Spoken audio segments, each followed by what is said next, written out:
brought you to the Priory? In my dream, I saw dragons and a spire of light that drove them off. You think we can defeat them? Do you really believe we can reclaim our world? Maybe, but there may be just too much that even time cannot erase. How far back does the history here go? Hundreds of years. In some cases, 1,000 or more. Written history spanning hundreds of years. It seems an inefficient way to pass on knowledge. What is going on with my hair here? This is really, really strange. We look like we've got an odd blue tint going on. I guess because we're out in the mountains. Welcome, welcome, guys. We're back. We're at the Priory. We've been hanging out, reading some books, resting up before we go in with our confrontation with Gix and explain exactly why we didn't rush along here immediately. Oh, I love this place. Look at this. What a view. What a place to do your research. That's that cave we were walking in before. Ah, incredible. So, yeah, we're going to move on in. There were a couple of NPCs and little things I wanted to show off just before we barrel through the start of the Priory story here. We've got Scholar Katerin, first of all, who I really wanted to talk to yesterday. If you remember, we had that really peculiar dialogue and audio about 6 dragons instead of 5. I've been happy to see lots of you guys in the comments talking about that. Hey, so Katerin says, I beg your pardon, could you repeat that? We're all exhausted. They've got us digging through ancient tomes, searching for anything that will help against the dragons. Or have you had any success? And she says, not a great deal. The dragons are so ancient. They predate humans' interior, and that's saying something. I like how, see, look, other races, guys, view us, the humans, as like elves. We're the ancient race. And look, we are the benchmark by what people think of as ancient races. And that's saying, which is hilarious because the Char probably hold that distinction much more than we do, at least, and probably the Norn too. The last time they rose, maybe even the Asura. Anyway, the last time the dragons rose, let's just say it's been so long, few records have survived. So, you see this extra line of dialogue here where we can say, have you checked any ancient creation myths? You know, I think, oh, that's quite knowledgeable. That's a nice thing for Casey to say. This only unlocks if we are a member of this faction, which we, of course, are. So, as a Dermot Priory member, I can say, have you checked any? I wish that the devs had added... There's lots of dialogue like this in the game, particularly the Order of Whispers unlocks lots of things based on the order you go to. And I wish that the devs had done like a unique icon showing that the order you're in has unlocked this new option. It would have made the decision we make on each of our characters where we go that much more transparent. Maybe one day they could do something like that. Have you checked any ancient creation myths, we say? And she says, as a matter of fact, I'm pursuing that line of inquiry right now. In Jotun Stela writings... Stella? I'm not actually sure what this word is, guys. We found references to a sextet of swallowers who are said to have consumed the world several times over. See, a sextet, we get that number 6 again, it seems.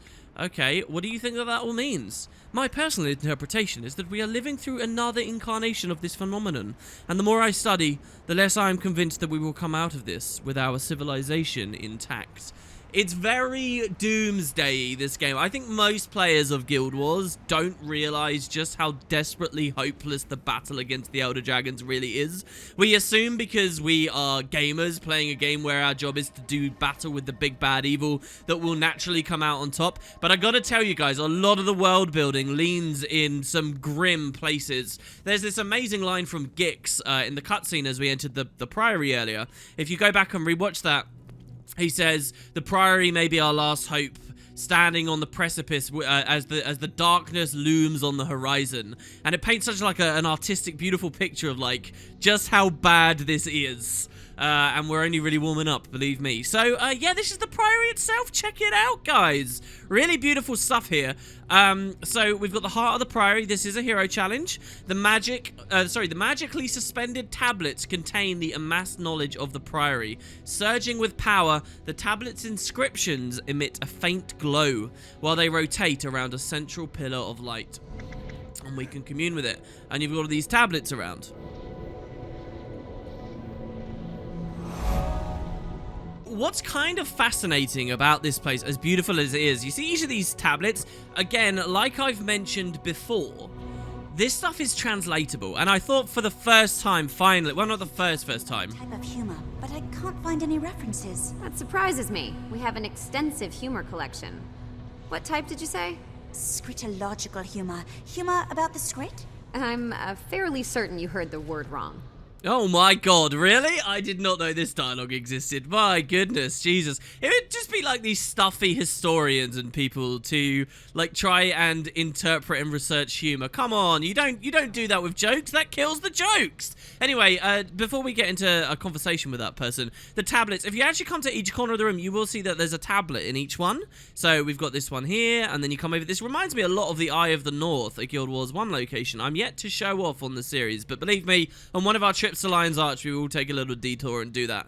But you got another one here, and we move around the room. So this is all translatable, seriously.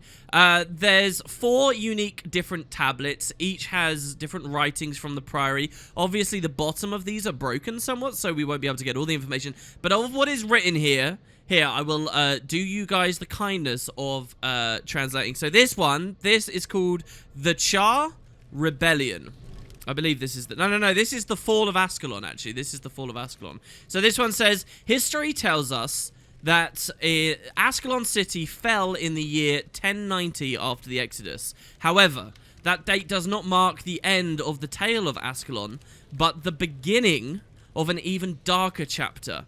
Besieged by overwhelming Char forces, King Adalbern, last king of Ascalon, destroyed his sword, Magdea, thus unleashing the foe fire, which swept through the... And then it gets kind of hard to read after this point. I'm not quite sure what the words are after that, and people online haven't been able to translate much better. But there you go. So that's one talking a little bit about the fall of Ascalon. Moving over here, we do have another tablet. This one, I can usually tell what tablet is by looking at the title. So, like, I know that this word here is the, and then I'm not quite sure off the top of my head what this word is, but this one is definitely of. That's the again, so it's the something of the something. This is the rise of the dragons, okay? And so the full translation of this one is, never shall a full reckoning of the tales of the dragons be told by mere mortals, for the cycle of their awakenings date back past the time of the Giganticus Lupicus into the prehistory of our very world. The current rise of the dragons began almost 250 years ago in the far Shiver Peaks. Heroes of the time, Heroes of the time, that was us in the original game, guys. So, here we're hearing about an ancient race, the Giganticus Lupicus. So, way back in 2005, when this whole franchise started, when Guild Wars 1 Prophecies came out, before the idea of Elder Dragons or anything had ever entered the idea of the lore, before much of the world as we now know it was fleshed out, way back then in 2005, the devs did give some lore manuscripts with the physical purchased edition of the game, a booklet that you could pick up and read. And in that booklet, it had a timeline right back then in 2005. And it would show, you know, it had dates on the timeline relating to various events to do with the story of 250 years ago. But it kept going back and back and back and back. The earliest thing that was ever written on the timeline said 10,000 years ago, the last of the Giganticus Lupicus become extinct. So it's essentially Tyria's idea of dinosaurs. We don't know anything more about them, the Giganticus Lupicus. Were they one race? Were they a collection of races that we banned under this one umbrella term? But they are like the ultimate lore bomb mysterious thing, because we know about them from the timeline, but that's it. And, yeah, 10,000 years ago, they go extinct. As Guild Wars 2 comes out, they reveal that, wow, that's around the same time that the Elder Dragons were last awake, and the other 5 ancient races. So, we've never seen a Giganticus Lupicus. We've maybe seen the bodies of them strewn about, littered around the landscape of Tyria, but we don't exactly know. And, hey, who knows, by the end of Guild Wars 2, maybe we'll have some more information on that front. The Dermot Priory seem to have at least a little bit. We got another tablet here. This is the Char Rebellion. So, the story of Carla Scorchrazor and the Shaman cast has been told many times. Indeed, I've already told this on the LP. But this tablet continues to read, saying, most historians have studied the battle of the plains of Gogelheim and how Carla's female warriors, trained in secret for a generation or more, dealt a decisive blow to the Gold Legion. However, many often forget that the rebellion began some 40 years earlier, when Carla's grandfather, Pyre Fierceshot, that's either North Story, Guild Wars 1 players will recognize that. That's what that one says. And then finally we have this tablet over here. No, that one is a repeat of one we've already read, I think. I think that's the Fall of Ascalon again. So what's the final tablet? There is one more. What's this one here? Oh, I'm not sure, actually, guys. There is another tablet. Maybe it's only visible floating around up there or somewhere else in the Priory. But the last tablet here, we'll just look up at this majestic, crazy thing as I read it out for you. It's called Whence the Dwarves. And it reads as such. It says, few alive today can truly claim to have met or even seen a dwarf. And yet some 250 years ago, the Shiver Peaks fairly crawled with this deterministic and highly skilled race, both above and beneath the mountains, altered forever into beings of rock and stone by the gift of the great dwarf. The remainder of their days, and then it trails off and we don't get to read more. So a little bit more lore about the dwarves there. Of course, we know one dwarf. We haven't met him yet, but we've seen him in a cutscene. We've seen his lodgings nearby. One dwarf, Ogden Stonehealer, does seem to be hanging around here at the Priory. All right, so what were you saying here? I have so much to tell you. She says, early pre-imperial era? What? That can't... Oh, I'm sorry. Did you need something? What are you working on, we say? Same as everyone else. The dragons, of course. It's obviously of critical importance that we find their weakness or some clue as to what's happening. What's your theory, we ask? And I think this is only because we're in Priory as well, maybe. She says, I'm quickly concluding that there's a natural order at work here. We can safely say that the dragons awoke before because they were asleep. Ergo, it's a cycle that's repeating itself. A cycle, we ask? And she says, yes, quite. You see it throughout nature. The forest fire destroys so that new life may sprout. I believe we've come to the end of an era. However, let's not forget the new life part. New life or old life surviving? It's purely conjecture, but I would predict a bit of both. Don't worry, Casey. You're a survivor. I'd bet my last gold piece on it. Let's hope we both are. Alright, so... oh, that person's got a mini raptor. They look very, very cool. So yeah, a ton of information about the dragons. I really like getting to know the Priory about this point in the story, because it's kind of like we need a lot of information about the dragons to get invested in fighting them, you know? And, well, I think we've wasted more than enough time now. Let's go see Gix. I do have stuff I want to talk to you guys about my gear, but, you know, we can spend hours in this game just wandering around in these places. Don't worry about Steward Gix. I'll handle him. He'll be mad for all of 3.5 seconds. I hope you're right, Siren. How are you doing, by the way? Greetings. Oh, she doesn't even really want to talk to us. Okay, so we'll move on in and check it out. Here's Gix and Kecht with him once again. Freaking Asura in charge of this place. Of course they are. I love the shadows there. Look at how good that is. Hey, guys. You doing all right? Guys?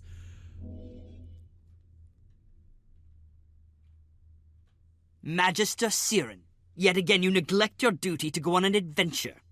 You're completely out of control, you blasted weed. You're very lucky my expedition team needed your help to get out of there. I'm going to go easy on you. This time. But if I ever find out that you ever risk another novice's life on one of your little curiosities, I'll prune your ears. Mark my words. Ah, our newcomer. I'm sorry for all the trouble. Siren is something of a firecracker. The novice did very well, Steward. Don't fuss. Look, we even recovered these unusual artifacts. Won't you translate the writing for us, Gix? Don't wheedle me, you leaf-addled reprobate. Why I tolerate him... Oh, my goodness. This is fascinating. Tell me, was anything missing from the cave? Yes, the dredge had taken a weapon from the cave. That's a wonderful guess. Guess something else, Gix. This is fun. By the cogs of creation, they took the Sanguinary Blade. It's a legendary sword made of frozen blood. The weapon was lost when the stone summit dwarves vanished. A sword made of blood? What kind of blood could possibly be made into a weapon? The worst kind. Dragon blood.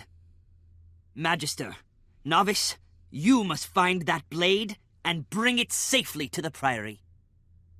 We're on it, sir. You can count on us. These artifacts are amazing. The prince's name was Dagnar Stonepate, apparently, and he was tremendously famous. Oh my god, people might recognize that. Just a second here. Siren, I don't think you appreciate... She's all the way over there now. I don't think she appreciates the severity of these issues. She's so naive and, like, curious. She's so characteristic of the Silvari, right? But Christ, this doesn't sound very good. Okay, so a sword made of blood that... Let's trace this whole story. That the Stone Summit dwarves had. Then, of course, they all turned to stone and disappeared. So the blade was left. Then the dredge tried to get it out of the tomb. And now they've got it. And it's dangerous. This is also an artifact related to Dagnar Stonepate, which, yes, I guess I won't spoil it, but was a pretty major character, a dwarf riding a drake from back in Guild Wars 1. I don't want to constantly keep going back to that game as we play through this one. It is a cool reference, and looks like we'll get a little bit more story about that. Meanwhile, we get to pick a chest. Healing power and extra health. Power and precision, or toughness and extra health. I think I'll go the power and precision one. Okay, so let's just speak to everyone before we look at more gear stuff. Hey, Kekt, I have a bad feeling about this plan. Seriously, I can barely wield this thing. Wait, what? You can barely wield this thing? What do you mean? The sword? You don't have the sword yet. Don't worry, everything's going to be fine, Kekt. Gix, what is it, novice? Hello. Excuse me, sir, but who are you? It's like this is our first meeting, right? Hey, at least on this one, guys, we don't get strung along for ages dealing with pirates and all this intrigue before we even find out that the Order goddamn well exists, as we saw with the Order of Whispers.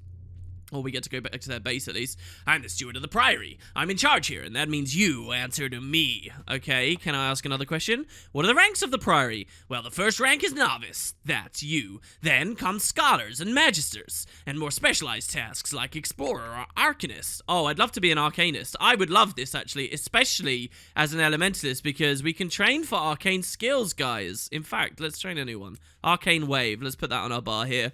So, I'll use that in the next fight we get. Very interesting. Can I ask you something else? Siren seems a little odd. Well, I give her credit for courage and inquisitiveness, but her common sense leaves something to be desired. Is this a pun? Her common sense leaves? No? Alright, I've noticed. Yeah, she has no common sense. I think that's a nice way of putting it. She's also all the way over here. This might be another situation where the devs add dialogue that's really easy to miss because you're going to be trained at this point to just click to spam out of the instance after you already got your reward. I have much to teach. But yeah, if we run all the way over to her here, she says, fighting dredge, discovering artifacts, and rumor of a lost dragon sword? You're getting an excellent initiation, novice. Might as well start off with a bang, we say. All right. So let's head on out. We will have a decision coming up pretty soon, guys. And it's been a tough one for me to figure out which exactly I want to do for the series. But yeah, we will see, I guess. So we're going to move on to Bad Blood. We need to search for the Sanguinary Blade, meeting Siren at the ruins north of the Mist-Riven Gorge, which is quite far away. Let's check our story journal as we progress. The tomb was definitely dwarven. The dredge hadn't taken everything, but they did tell us they moved an ancient weapon. They took it south to see if they could destroy it. And we've now told Gix. So we're trying to find out wherever the dredge took this sword. And we've got to try and stop them. So they haven't moved it too far, actually. Funnily enough, it's just a little bit to the north. An area of Lornar's Pass we haven't seen yet, for sure. So let's get moving. There was another little anecdote here as well. Some of you guys were talking about it in the comments. And you're absolutely right to have done. When Siren said in the last episode that it was just a little detour on the way to the Priory, and then it was clearly right past the Priory, that's because before Lion's Arch was destroyed and rebuilt, the cave we walked through never used to exist, and players were forced to go north and around, and then to the Priory, which took them a little bit, you know, it was less of a detour, but nowadays it's like much different. I suppose I could have done the really long old route, but it didn't go through my mind as I was going through there. It would be nice if we could always have old LA when we're at this part of the plot, but we do basically flip backwards and forwards in time depending on whether we're in a story instance or not. Bit of a shame. So another thing about the Priory, by the way, I'm not sure how much opportunity I'll get to show you it, but underneath the Priory is a ton of stuff. It's in the mountains, so there's caves beneath. You see this cave complex slightly on our left here? That's that goes pretty deep. There's like trolls and worms and all kinds of nasty stuff down there. Maybe our adventures will take us there soon-ish, but it's more than likely it'll be much later that we go there. Wow, we're actually getting hit really hard. Let's summon the hounds so that if we go downstate, the hounds can kill the imps for us. Jesus Christ. Alright, we managed to deal with them. Alright, so we also are suffering from a problem here in the dredge are over there, but we can't get down too safely. Now, I could try to scale my way down, but let's try and actually walk the regular way. Here's a Flesh Reaver. Flesh Reavers were creatures only introduced right at the end of Guild Wars 1 in a dungeon, where you got to see sort of how they were created, if I remember rightly, or how they came from the mists. And now you find them in all kinds of various locations in Guild Wars 2, 250 years later. Oh, it's mysterious meat. This pile of greasy, fermented meat isn't even attracting flies. Excuse me, I see lots of flies. But the flesh reavers must use it for something, it says. So, mysterious meat. Do you want to eat it? This strange fermented meat smells exotic. Maybe it's best not to think about where it came from. Nom nom nom nom nom. We learn a little bit more the power of Tyria as a flesh reaver comes to attack us here. So, arcane wave here. It's a blast of arcane energy that will always critically hit, and we can ground target anywhere. So you see all of this green area? That's going to hit everyone in the area, and it's an explosion. So if I do it in a fire field, I get might from it. If I do it in a water field, it heals me, and it does big critical damage. So just like a supplement to all your other stuff. You'll notice on Ellie, a lot of the utility skills are a bit more simple in nature, and I think that's because you have so many weapon skills to occupy you most of the time anyway. That's with the exception of one special type of utility skill called Conjures, which we'll get to very soon as well. Christ. So let's do. I think we're getting down a little bit here. There's some scary Grawl that we don't necessarily want to fight. Some Arctidus, including a juvenile one here who's a little bit friendlier to us. And yeah, there you go. So we were up there before, and we've managed to climb down comfortably. It looks like there was another way through the cave too. I just hadn't noticed it. And the dredge. Oh, we're still quite high up, guys. Where are the dredge? The starburst is pretty nearby. It must be quite close, right? There it is. I guess there's a tomb near here. I don't remember there being the entrance of a tomb near here. Oh, God. Oh, no. Are we too low now? Are we too low? I don't know. We're just about right. Oh, yeah. Here we are. Yeah, so there's a sneaky little tomb. Pretty close, which is quite nice.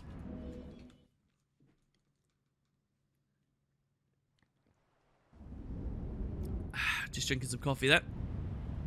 Lovely jubbly. Okay. So what do you got? Siren? Are you around anywhere? Hello? Is she already inside? Why would you run so deep in already? It's pretty cool though. This kind of architecture is exactly Dwarven. Like, if you played the original game and you hung out with the dwarves, this is genuinely the same architecture. One of the things that blew my mind back in 2012 when I first played Guild Wars 2 was visiting places like this and seeing these kind of archways and, you know, wooden structures looking very similar to what they once upon a time did, just with better updated graphics. Siren, this looks a bit sketchy. What's going on, love? Look at this place. It must be tremendously old. Centuries even. Older than that. The Dwarven civilization lasted for more than 2,000 years, and this might be one of their first structures. It's so sad that the dwarves all turned to stone and went to fight the dragons. Sad, but brave. The dredge brought the sword here to find a way to destroy it. We'd better hurry before they succeed. You're absolutely right. First, we have to cross that windy bridge. I can use my magic to fly, but you'll have to foot it. Those flags and the torches flutter when the wind rises, so watch them carefully. Use the walls for cover.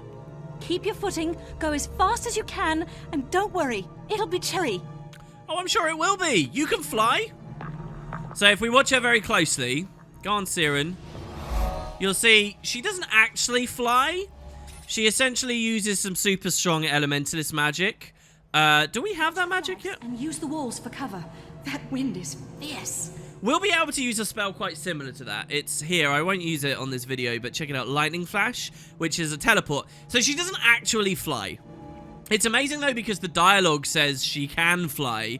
It's a weird thing. Tyria, if you guys are just getting to grips with this franchise and, like, the way that magic is utilized, there aren't too many people that just straight up, like, feather fall and fly around, necessarily. If you do spend time in the air, you're probably doing it through a glider or by being on the back of some great beast or whatever. Like, just mages straight up flying. You don't see too much. You do see, and you see certainly a lot of levitation and stuff. In fact, great many of the skill animations in the game will have you levitate. But straight up flying is kind of interesting to hear her say. We have to foot it, though. So, this is very cool. We got to go across this horrible-looking rock wall. And the problem, or rock wall, just stone wall, is that as the wind blows, it will knock us off and down the pit, which might kill us, might not. It's basically a failure, though, if we have that happen. So we don't want that to happen. So if you look at the flag, can you see how it's being blown by the wind there? And now it's not. And in a minute, we'll hear another gust of wind roar past, and it will start blowing again. It's at these moments we don't want to go. So when that goes down, now we're safe to move, in theory. And with no swiftness, it can be pretty tight whether you get there in time. So there are ways we can help ourselves out. We can get swiftness. So if I use updraft against this wall, this makes me move faster, right? So I can run through quicker. There is another mechanic in the game, though, and that's stability, which I don't think I've shown you guys, so how about we do that? Let's get a new type of skill entirely, cantrips. And we're going to buy a selection of them, but we're going to get this one here, Armor of Earth. So cantrips are a type of elementalist ability that are like very fast casting, instant activation, quick spells that can break stuns and things. So one of them is that teleport ability, Lightning Flash, but I'm going to show you Armor of Earth. So we protect ourselves with Earth Armor, and we gain protection and stability. So protection just reduces the damage we take. We've talked about that before. Stability means that if we would get blown by this wind, or we get knocked down or knocked away or anything like that, instead we won't be. And instead of being CC'd, crowd controlled, we'll instead just lose some stability. So you notice when I press Armor of Earth here from the tooltip, it's going to give me 10. So I can get hit by 10 wind blasts, and I'll still be walking around perfectly free and comfortable. So it's very cool. It only lasts for 6 seconds. So we do have to be cautious, but that's the way it works. So I'm going to give myself swiftness. I'm going to cast Armor of Earth, and then I'm going to run. And if the wind blows and we get hit by it, we would have been alive because the rocks would have protected us. So there you go. Hey, Siren. Why would anyone want to live underground? If you ask me, both dwarves and Asura have some serious issues. Yeah, the Asura are like the reverse dwarves, because they came from underground and went to the surface at the same time that the dwarves went from the surface underground. It's kind of funny. And that's why we see Asura in this game, but not dwarves so much. I know these symbols from my Priory training. This is the tomb of Dagnar Stonepate of the Stone Summit Dwarves. Dagnar killed a human prince named Rurik, destroying the peace between the kingdoms of Kryta and Ascalon. That apparition must be the ghost of Dagnar's Drake Mount. I don't think it's noticed us. Ignore it and find a way to get up to that ledge. You never learned that trick. Huh. Well, looks like you'll have to climb. What? I think I see a path to the top. I'll mark it for you. Follow the trail of sparks. That's ridiculous. No, what? She can just climb up instantly? That's unbelievable. I actually love this instance. This is exactly what the Priory should be to me. Kind of Indiana Jones tomb exploring. This is honestly such a fun one. So, wow, okay. We get a little bit more story of who Dagnar was there. It's kind of funny she says that destroyed the peace between the Ascalonians and Krytans, because that's not necessarily true. I mean, by proxy, it kind of was. I can imagine how over 250 years that information has filtered and been manipulated and changed, and people don't quite have the perfect story anymore. But okay, so Siren's all the way over there. Quite often in Guild Wars 2, when you're doing sneaky hidden things like this, you see torches. These sort of pave the way and like give you some subtle guidance as to where you should be going. So there's another torch up there. There's one over here. I can try and open a portal for you. This might explode. No, Siren, please don't. Please don't try and cast a portal. That's ridiculous. Mesmers can create portals. You're not a very good Mesmer. How about we don't? All right? Okay, so we got that. We can... Oh, I almost... No, that's good. That's fine. We wanted to come down here anyway. Come along. Climb back up over here, maybe? And... we made it. You did great. I knew you could do it. There's lots of dead dredge here. What? Oh, not just dredge, but it looks like there's ice brood too. Whoever that Norn was, his friends took out this dredge. They took the sword too. Nobody passed us on the way in, so they must still be in here. Maybe down this hallway. Let's go. Okay, so these aren't ice brood. These look, she's using another elementalist ability here. This is mist form. Turn into a cloud of mist. Your movement speed is increased and you are invulnerable. So that's what she's doing to keep herself safe now. We could do that too. She's using all cantrips here. This is so good, guys. So look, we can learn some cantrips as well. And that's awesome because our engineer Bract was hanging out with the engineer Tybalt, and our elementalist is hanging out with an elementalist. So mist form, it's another cantrip. We're not going to be able to do it permanently like she can, but this will keep us safe. So the bodies don't bear a good sign, but if you look here, this is a pressure pad. We don't want to be on this, so we can either jump over it. Uh-oh. Oh, God! I failed to jump over it. We could try jumping over it, or we can use mist form to float over them. like so. Tomb raiders, as opposed to tomb researchers. We're the good guys, they're the bad guys. Get 'em. I don't know, I feel like a Tomb Raider here. So check it out, there's Norn in here. These are not friendly, happy Norn, though. These are sons of Svanir. These are Norn that worship one of the dragons. And the dragons are definitely the bad guys. So these guys have been completely duped into worshipping one of them. That's the Ice Elder Dragon, Jormag. So, looks like they got to the dredge before us. There's so many dredge bodies around. Intruders! Protect the dragon's blood sword! Feel the cut of this sacred blade, brother. May Jormag's strength fill you. Destroy them! I will escape with the blade! I feel incredible strength coursing through my veins! Praise Jormag! Uh-oh. So Havram Girth Binder here. We've got a boss, and he's been buffed. So what we're essentially seeing here is the Norn sort of succumbing to Jormag corruption and becoming Icebrood. So Icebrood is the name for the minions that Jormag creates as he corrupts people and things, okay? And the Sons of Svanir are the Norn who willingly give themselves over to that. So this isn't very good. Stieg Frostbeard. I've heard of him. He's a son of Svanir. They're dragon cultists, and Stieg is a mean one. If he's got the sword, it'll be nothing but trouble. Did you see what happened when the blade cut his friend? It turned that Norn into a monster. I saw. That looked like dragon corruption to me. I guess the Sanguinary Blade really is made of dragon's blood. Gix was right. That's bad news for us, too. That sword will corrupt anyone that holds onto it for too long. Before we retrieve it for the Derman Priory, we'd better find a way to protect ourselves from the corruption. What about the sword's original scabbard?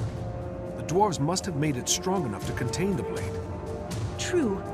But how do we find that scabbard? It might be easier to create something of our own, using Priory knowledge. Give it a rumble in your brain, and let me know when you've made a choice. Alright, so we get a choice of 2 different flavors of Priory stuff here. Now, I will say, by the way, the boss we fought here, he is, give me a minute, I'll be right back. He's dead in the walls, so we can't quite see him, but his model, his, like, enemy model, is really rare and unique. You don't see many creatures that look like that in the entire game. There's, like, one prominent one in one of the dungeons that we'll see, but it's not very common. Right, so yeah, what have we got here?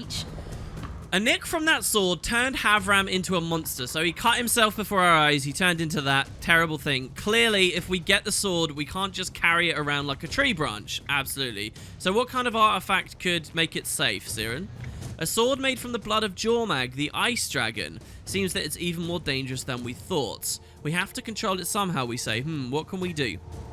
She says, the way I see it, we can either search for a dwarven relic to use, or we can craft one ourselves. How exciting. I'll let you decide. So these are both okay options. The decision to try and find the dwarven sheath, like what the Stone Summit used to use 250 years ago, when they had the sword in their possession. So if you notice here, the dwarves had it, then the dredge had it, now we've got the Sons of Svanir have it. Then you can actually do that. It takes you to a really beautiful area of Lornar's Pass that I adore, and I'm hoping we can go to a later date, because I'm going to pass it up to instead try and build something of our own with the Siren. This sounds pretty fun. So there may be something in the Priory's vaults we could use to build a containment device. You get loads of dialogue this, and it's just generally a really fun option. So hell yeah, let's do that. I'm with you, Siren. I'll bow to your idea. We get a new staff. Let's get this with the power of the precision. We also got an experience booster, which helps us level up much quicker. We get tons of crafting materials, and generally our boosters are growing. What I want to do, guys, is every time we finish an instance, we're getting these bags of loot, which when we double click gives us random gear that's of our level. What I want to do is open a ton of this at some point and kit ourselves out with what we get out of it. But I guess we'll do that later. So, There's always more to learn. I think you're right, Siren. There you go. Let's get out of this horrible tomb. And thankfully, we can just click the button to leave the instance. And we don't have to worry too much about actually finding our way out past all of the wind and whatnot. And that guy is riding around on a giant bunny. So, where do we want to go? Back to the Priory? No, we want to go slightly south, actually, here of where we originally were at the cave. So we're going to meet Siren at the entrance to the Reaper's Gate. Well, cave. I said this is the original Dwarven tomb, and then we just went to another Dwarven tomb, and now we're going to a third area. This third area is extremely special. Shall I show you Lightning Flash? I'm going to show you Lightning Flash. Here, we've already learned it. It's another cantrip.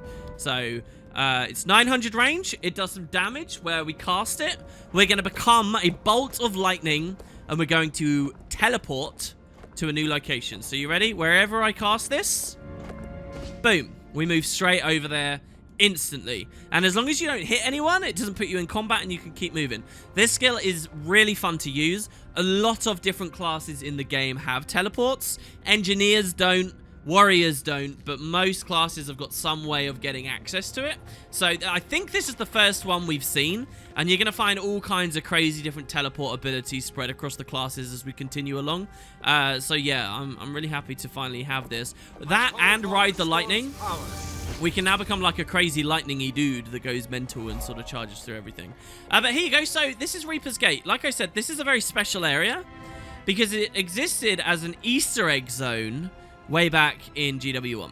All the references when you get to the Priory, it's kind of crazy, right? So let's head on in through here. Love that concept art.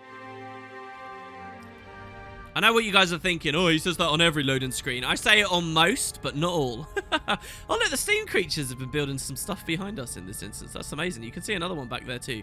All right, okay, Siren. Oh, she's through there. Scary looking grubs. I don't think they'll attack us if we don't attack them. I don't necessarily want to climb up there. Hey, how's it going? Greetings. Greetings to you too. This place is creepy. Why are we here again? That statue of Grenth has been leaking magic.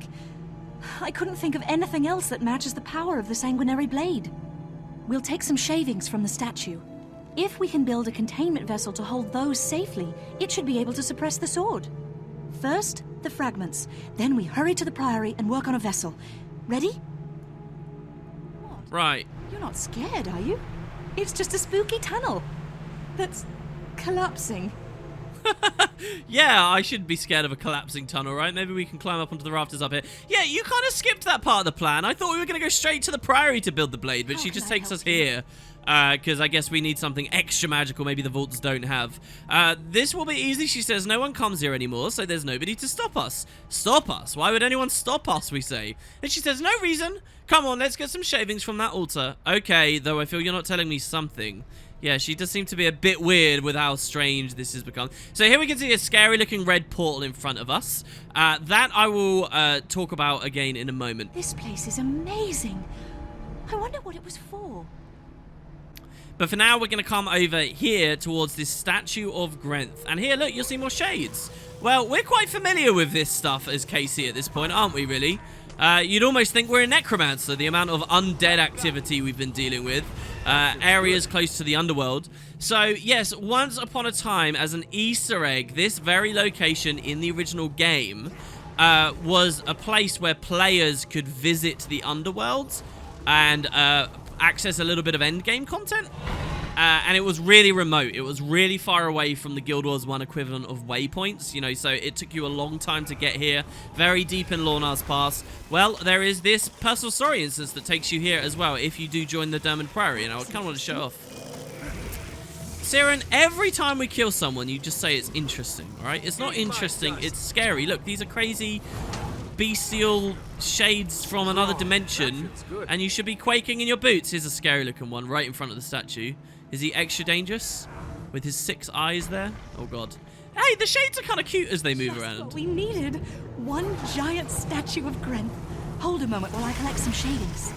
For an incredibly spooky hidden path with a giant statue of a god of death, this was surprisingly pleasant. Was it? I've got what we need. Let's head back.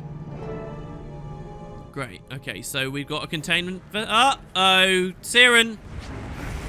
Look, she's so elementalist. She just cast an... oh my god, we're going to use Lightning Flash to get away from these guys. So these are Akke. If you remember, the big boss from earlier in the game, when we were communing with Alastia's spirit, was a lesser bladed Akke. These are just regular Akke, not necessarily bladed ones, but we got lots to deal with, so we've got to kill them quickly before they do too much damage. Siren. Are you sure we're good? Are we allowed to leave? I guess we are. Okay, so there is, by the way, maybe we can do it here. If you come here in just regular Lornar's Pass, but not in the story instance, and you kneel in front of this, you can give yourself a little boon. It gives you a bit of life steal or something. Kind of nice. And again, that was a thing from the original where you'd kneel in front of all of the statues. Yeah, I know, I sound like a broken record. Now let's talk about this red thing. This is not actually anything to do with this story step. Because realistically speaking, this has only just appeared in the worlds. This is the entrance to a raid. So if you look on the bottom right here with my minimap, it says Raid the Hall of Chains. So dotted throughout the world are dungeons, which was the original 2012 endgame. But as of the first and second expansions, Heart of Thorns and Path of Fire, the devs have implemented a new type of endgame, raiding, which is 10-man, ultra-difficult endgame, repeatable PvE content, and it's like super difficult and extremely challenging. There's amazing stories there, and the raids are some of the most interesting, awesome aspects of the game. And this is where one of the raids begins now. You might guess where that raid takes place, given its proximity to a statue of Grenth over there, but I won't spoil the particulars of that until many episodes down the line when we get to the point in the timeline that this raid portal actually opens. Realistically, I would have preferred that the devs turn that off when we're in the story, but I guess it's a good opportunity to finally talk to you guys about what endgame actually is in Guild Wars. So dungeons are the main things we'll be focusing on because that's what the game started with. But yeah, there are things beyond that. One of those portals in Lion's Arch is also related to this stuff. Alright, Siren, I'm just going to run past the grubs since they're still friendly. I know we have scary combat music, but we're alright. And the cave hasn't fallen on us. Okay, you good? Assist Siren as she tests the scabbard at the Dermot Priory. There's always more to learn. We did it, she says. That was more exciting than I'd thought. That was really dangerous. Why didn't you warn me? I wasn't certain of my hypothesis. If I'd said anything, that would have been rumor-mongering. The thing is, you could tell she's sincere about this, you know? She really wasn't trying to deceive us. She just didn't want to rumor-monger. Next time, please tell me. All right, now let's get out of here. She's kind of dangerous in that way. She's dangerous in her naivety because she doesn't know fear like we do. Like the races that have experienced loss and death and have been on this world for more than 25 years. Ugh, alright. Okay, so back to the Priory. We'll hit the waypoint. And we can mix together our contraption and see whether it's a good enough way of containing the Sanguinary Blade. Then we get the blade off of the Sons of Svanir. We keep it safe. And we study it and maybe see what it's got to do with the Elder Dragons.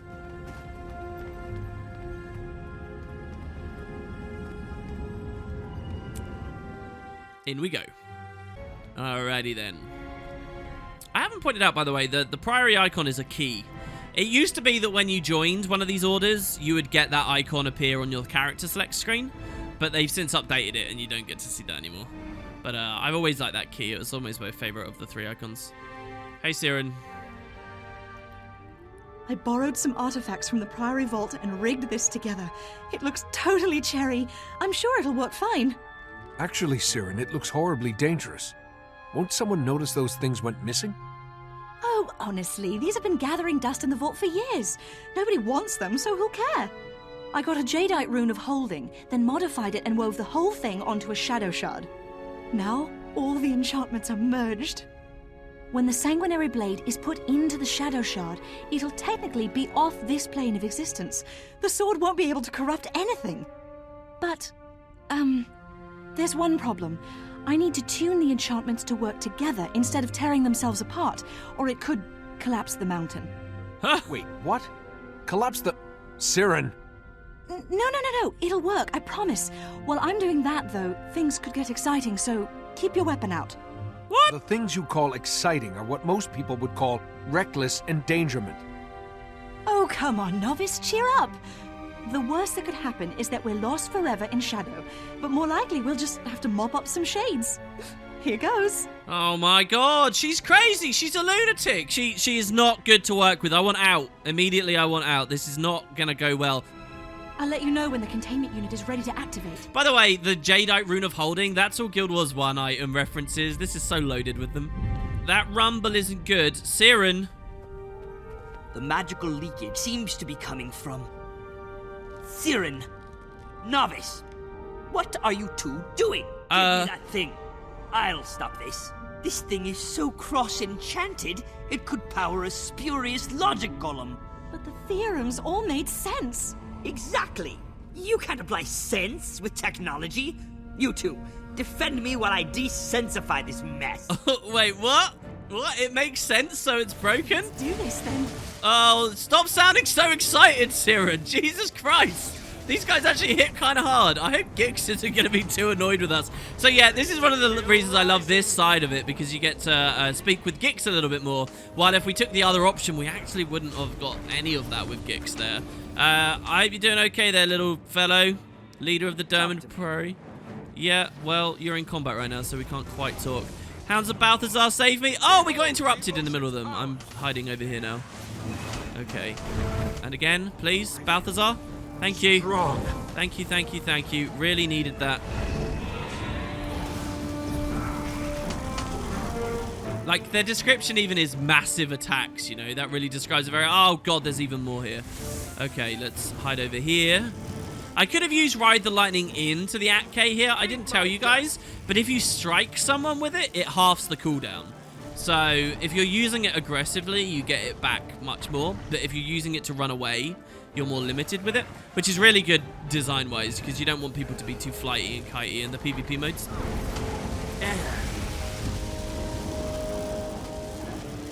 Okay, he's down. Those guys' description is charging attacks.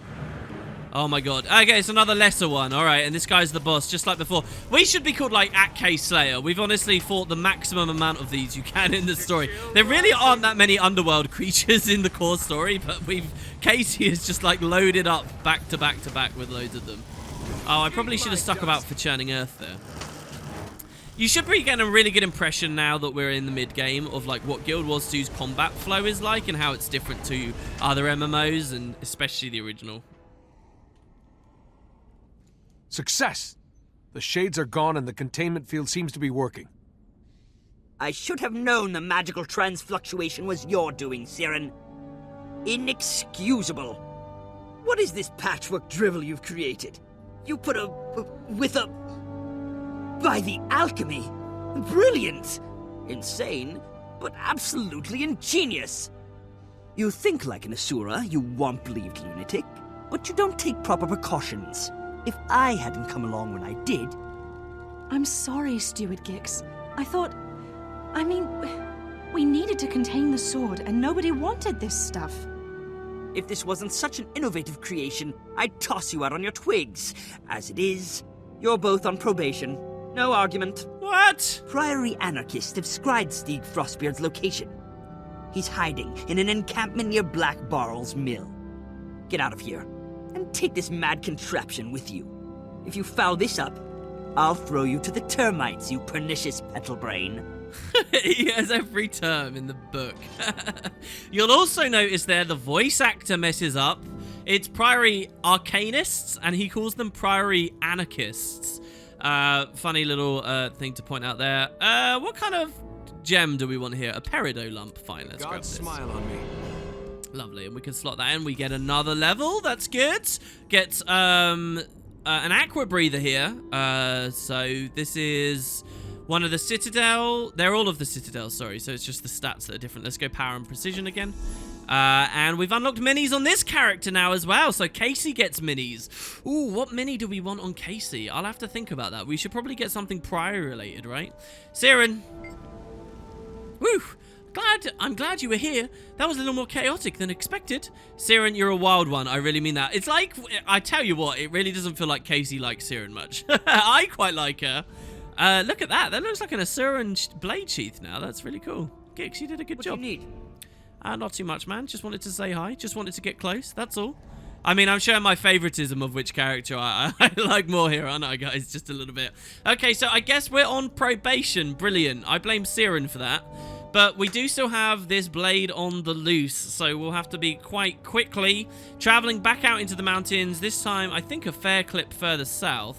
Yeah, we will. Oh, we get to go to the really cool area. We're going on an adventure, guys. This is going to be the most south you've ever seen. coming up very shortly, just at the start of the next part. So thanks, everyone. We'll be dealing with this and moving on to the later stretches. Cheers, guys. Thanks for watching. I'll see you next time.